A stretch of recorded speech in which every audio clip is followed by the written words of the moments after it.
Eu vou passar a palavra para a vereadora Espada Camargo. Bem, algumas questões permaneceram vivas no debate, né? Prova de que não estamos ainda totalmente amadurecidos com relação a esse plano, que eu continuo insistindo, pelo que eu li aqui, é um programa tosco ainda, tosco. Porque um plano, ele diz claramente o que pode, o que não pode, ele estabelece as regras básicas, as estratégias, os instrumentos, os princípios, etc. E não é isso que a gente tem aqui. É um esforço, um grupo de trabalho que está realmente arregimentando aqui uma série de questões, e essas questões ainda não estão perfeitamente articuladas, nem claramente articuladas, para que a gente possa dizer que isso é um plano. Então, eu sugeriria que fosse um plano, né? Realmente que a gente tivesse a capacidade de ver. Exatamente, o plano seria a resposta para algumas questões que foram colocadas aqui, como essa, por exemplo, dos recursos, né? É um pouco como o trem-bala também, que começou com um preço, foi para outro, já está lá nas alturas. O preço sobe de acordo com a velocidade do trem? Mais do que a velocidade do trem e do que a capacidade de implantar, né, no trem.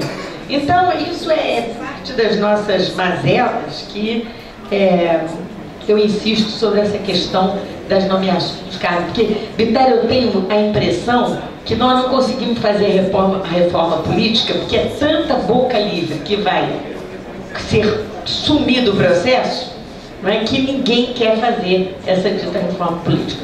Mas o que nós temos que estabelecer é um pacto. É um pacto que, coisa séria nesse Brasil, que vai custar 500 bilhões de reais ou de dólares, né, não pode estar na mão de partidos políticos que vão se divertir com aquilo, fazendo Deus sabe o que com esse dinheiro. E, logicamente, a parceria público-privada, ela tem que partir de uma segurança, né? Porque o setor privado, ele tem que ter segurança. E a segurança significa muitas coisas, né? Significa, inclusive, a liberdade. Porque você não pode ficar na mão de alguém que tem todos os poderes para te matar ou para te salvar.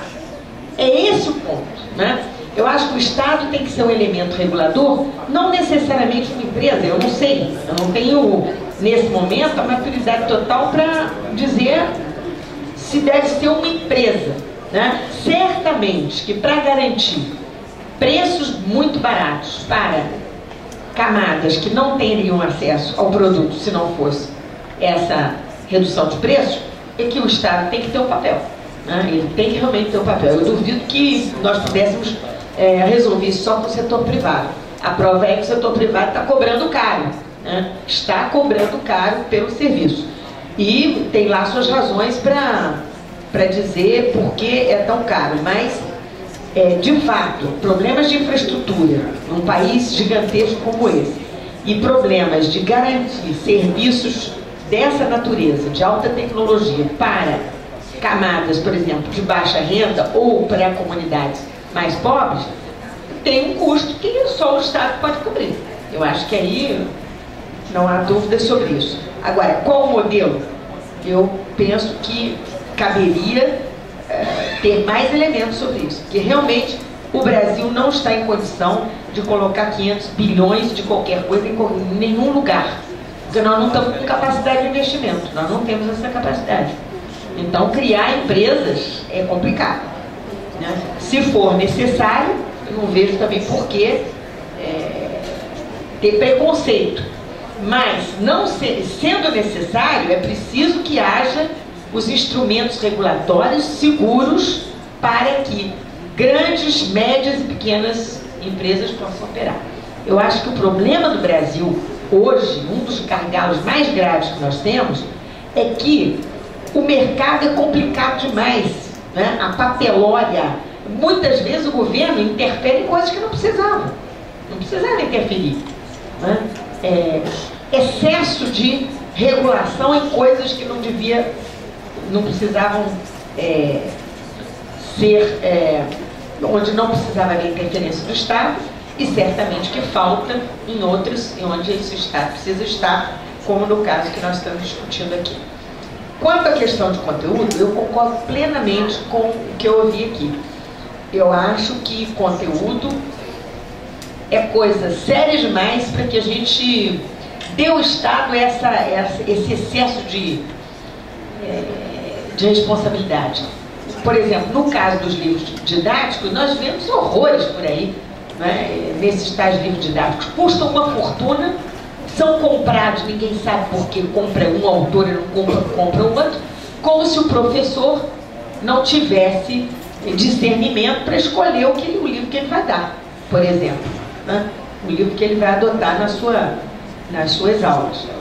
Então, me parece que investir em conteúdo, e aí esse é um ponto interessante, porque o que nós estamos vendo hoje são os paradoxos do nosso país, né? A educação, logicamente houve avanços em termos de número de pessoas na escola, de crianças na escola e tudo mais, mas esse avanço não é o que se dizia, não.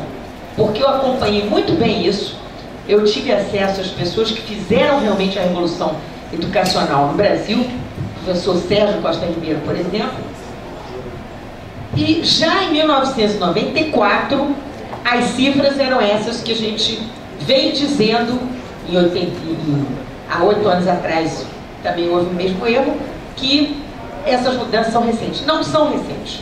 Em 1994, nós já tínhamos 94% das crianças na escola. E o ensino é ruim.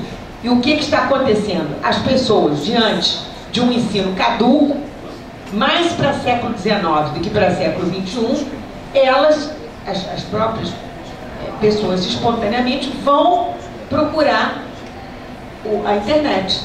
Lógico, né? Porque lá encontram certamente melhor abrigo. Então, é um paradoxo, né? Que a gente não tenha, vamos dizer, o feijão com arroz, mas que possa comer algum caviar para compensar essa carência básica e estrutural de alimentação.